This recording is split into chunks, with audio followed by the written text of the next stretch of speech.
Everyone, this is Tim from Your Six Tech. Today in this video, I'm going to show you how to change the difficulty to easy or the hardest on your PlayStation 5 settings. And this is going to be applied to every game you play when you start out for the first time. So if there is a setting in the game, you can go ahead and just change it right here.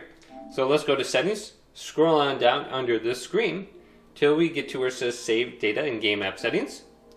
Then we can go to game presets, and then we can go to the right and we can go to difficulty. Choose the difficulty level for new games. This applies to games that offer difficulty options.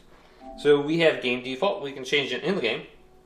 Otherwise, we can just automatically set it to easiest, easy, normal, hard, or hardest.